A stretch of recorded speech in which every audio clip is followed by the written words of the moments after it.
დღეს ვხედავთ, რომ საქართველოში საზოგადოება პოლარიზებულია და პოლიტიკური ვითარება საკმაოდ არასტაბილური. საზოგადოებრივი და პოლიტიკური სიტუაციის გაჯანსაღების პროცესში რა როლი აქვს და რას უნდა აკეთებდეს პირველი არხი? საზოგადოებრივ მაუწყებელს პოლარიზაციის გარღვევაში შეუძლია ფუნდამენტური როლის შესრულება.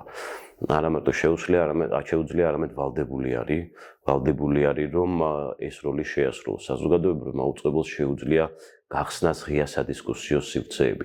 საზოგადოებრივი მაუწყებლის ვალდებულება არის საზოგადოების ხმა ისმოდეს, მრავალფეროვანი საზოგადოების ხმა ისმოდეს და იმ შემთხვევაში თუ საზოგადოებრივი მაუწყებელი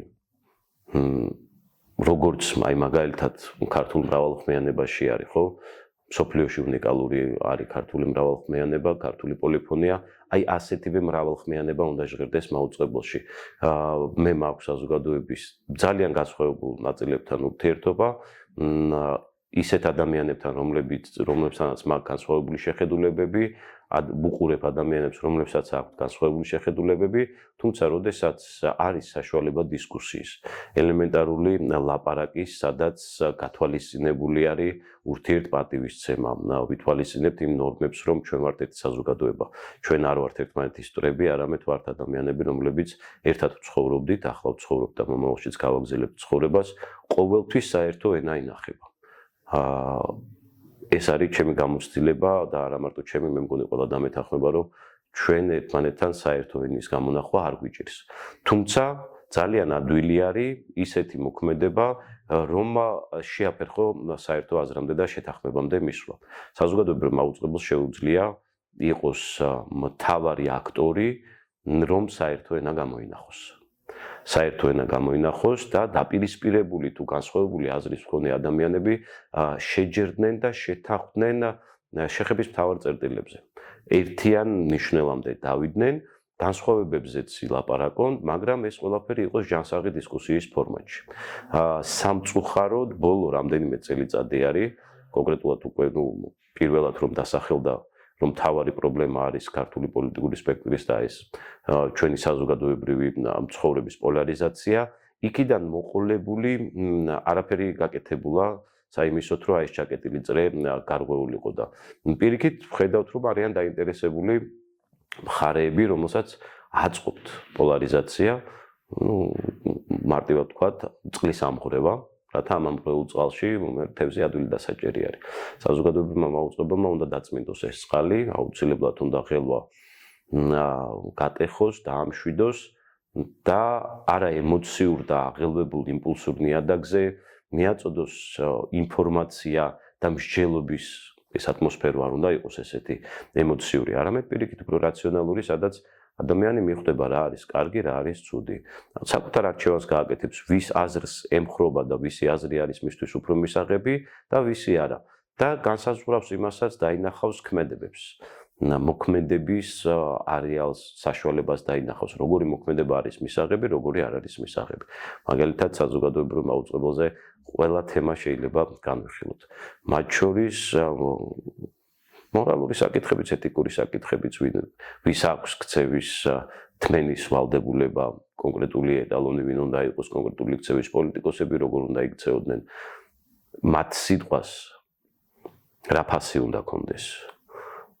მე მგონი საზოგადოებრივი მაუწყებელი არის ის ინსტიტუცია, რომელმაც არ უნდა მისცეს საშუალება პოლიტიკოსებს სიტყვა გააუფასურონ და პირიქით მაქსიმალურად უნდა ეცადოს, რომ ის მთავარი იარაღი, რაც შეიძლება მედიას კონდეს და ის მთავარი იარაღი, რაც ადამიანებს აქვთ ერთმანეთთან ურთიერთობისთვის, მას უფრო და უფრო მოუმატოს ფასი.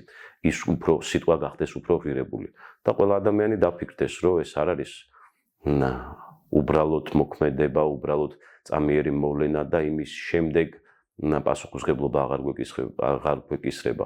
თითოეული სიტყვა უნდა იყოს მოზომილი, თითოეული სიტყვა უნდა იყოს აწონდაწონილი, როდესაც ლაპარაკობენ ადამიანები, რომლებსაც უნდათ მართვა, რომლებსაც უნდათ ცვლილება და რომლებსაც აქვთ პრეტენზია, რომ მათ სიტყვას წყალი არ გაუვა.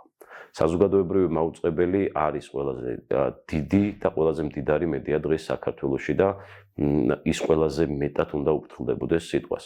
შესაბამისად, თუ ეს იქნება, მერწმუნეთ, რომ პოლარიზაცია ძალიან მარტივად და მოკლე დროში ჩემი შეფასებით დამარცხებადია. ქართული ოცნება აქტიურად იღებს სხვადასხვა კანონს, რომელიც ზღუდავს მედიას.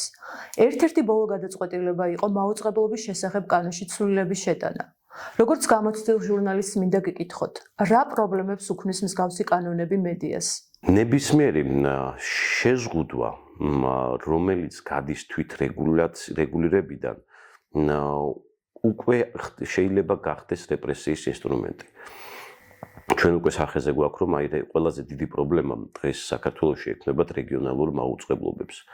იმ მაუწყებლობებს, რომლებიც რეგიონებში მუშაობენ და არ არიან განებივრებულები მსხვილი სარეკლამო შენატანებით, მსხვილი დონაციებით, არ არიან განებივრებულები შეძლებული მესაკუთრეებით, რომლებსაც შეუძლიათ ეს მაუწყებლები შეინახონ. ერთი მაუწყებელი უკვე გაჩერდა, ორიც თითქმის გაჩერებამდე არის მისული. ხედავთ ასევე მსხვილ მაუწყებლობებს, რომლებსაც ფინანსური პრობლემები აქვთ. მრავალფეროვნება თუ დაიკარგა, აუცილებლად შეიძლება მივიდეთ იმ მდგომარეობამდე, როდესაც იქნება მხოლოდ ერთი ხაზი. და ეს ერთი ხაზი მოქმედებს არა ინფორმაციის მრავალფეროვნების გავრცელებაზე, არამედ კონკრეტული ინტერესის გატარებაზე. ბოლო პერიოდს რომ შევხედოთ, ძალიან მარტივი არის ანალიზის გაკეთება. ქართული ოცნება არის პარლამენტში დარჩენილი მარტო, საპარლამენტო არჩევნების შედეგად საკანონმდებლო ორგანოში მოხვედრილი მოქალაქეები, წევრები ქართული ოცნებიდან გახდნენ ახლა საპარლამენტო ოპოზიცია და ყველა კანონი, რაც მათ მიიღეს, უმეტესობა არის შემზღუდავი. ეს ერთი არის, რა წერია კანონში, მეორე არის აღმასრულებელი მას როგორ გამოიყენებს. ჯერჯერობით ჩვენ ხედავთ ყველაფერს, რომ ეს კანონები არის დაწერილი და სრულდება იმისთვის, რომ კონკრეტული ჯგუფების მიმართ გატარდეს რეპრესია. იქნება ეს ჯარიმების გაზრდა, იქნება ეს მედიის შეზღუდვის მიმართულება, ყველაფერი არის კეთდება იმისთვის, რომ გარკვეული შეზღუდვები დაწესდეს. იმისთვის, რომ კანონის რაობაში დეტალურად გავერკვიოთ, მე დაახლოებით ჩემ პრაქტიკაში მჭირდებოდა სულ მცირე 10 საათი, როჯერ კანონის პროექტისთვის გადამეხედა, მერე უკვე კონსულტაცია გამეარა კვალიფიციურ იურისტებთან და სამართლის ექსპერტებთან, ვინც რაღაცას ამიხსნეს. ხო, მე ჟურნალისტი ვარ, მე არ ვარ სამართალმცოდნე, შესაბამისად აუცილებელია, რომ საფუძვლიანად ჩავწვდეთ რაღაც საკითხებს. მერწმუნეთ, რომ ძალიან ბევრ შემთხვევაში ძალიან ბევრი რაღაცა მარტივია. უბრალოდ ეს სიმარტივე მიღებულია არა დახვეწით, არამედ იმ სურვილით თუ რისთვის უნდა მოხდეს ამა თუ იმ კანონის გამოყენება. ეს სიმარტივე ამ ყველაფერში ჩანს, ამ კანონებში ეს სიმარტივე იკითხება. თუმცა ეს სიმარტივე გამომდინარეობს იქიდან, რომ ჩვენ ხედავთ ობიექტს, ვისზე არის ეს კანონი კონკრეტულად მიმართული და არა დახვეწის შედეგად მიღებულ ინიციატივას, რომელმაც საერთო საზოგადოებრივი სიკეთე უნდა მოიტანოს.